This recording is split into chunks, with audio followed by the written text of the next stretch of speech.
नवी मुंबईमधून जोरदार पावसाला सुरुवात झालेली आहे। सायन पनवेल हायवेवर पाणी दिसतंय।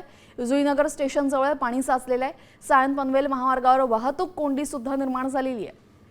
आपण पाहतोय नवी मुंबईमध्ये पावसाने जोर धरलेला आहे। सायन पनवेल महामार्गावर वाहतूक कोंडीचा सामना प्रवाशांना करावा लागतोय। नवी मुंबईमध्ये पावसाने जोरदार हजेरी लावलेली आहे। जुईनगर स्टेशन जवळ सुद्धा पाणी साचल्याचं दृश्य बघायला मिळतंय।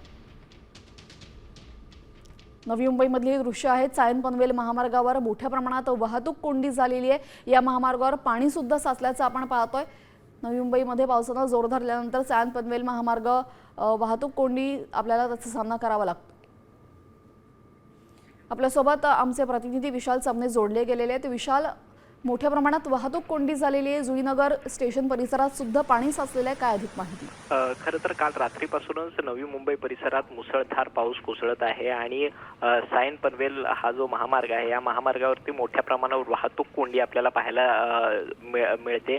त्याचबरोबर या ठिकाणी काही कन्स्ट्रक्शनची कामं सुरू आहेत, रस्त्यांची कामं सुरू आहेत, त्यामुळे मोठ्या प्रमाणावर पाणी देखील तुंबल्याचं चित्र आहे। या पाणी तुंबल्यामुळे कुठेतरी वाहतूक जी आहे ती अतिशय संत गतीने, कासवाच्या गतीने पुढे जाताना आपल्याला दिसून येते। त्यामुळे साधारण सकाळच्या वेळेस जे मुंबईमध्ये कामाला येत असतात त्यांना मोठ्या प्रमाणावरती या संपूर्ण समस्येला जे आहे ते सामोरे जावं लागताना आपल्याला दिसून येते।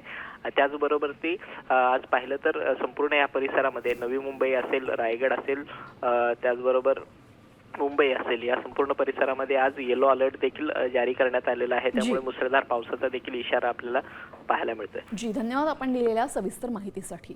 तर आपण पाहतोय सायन पनवेल महामार्गावर वाहतूक कोंडी निर्माण झालेली आहे। मोठ्या प्रमाणात पाणी साठलेलं आहे। जुईनगर स्टेशन परिसरामध्ये सुद्धा पाणी साचलेलं आहे। नवी मुंबईमध्ये पावसाने चांगलाच जोर धरलाय।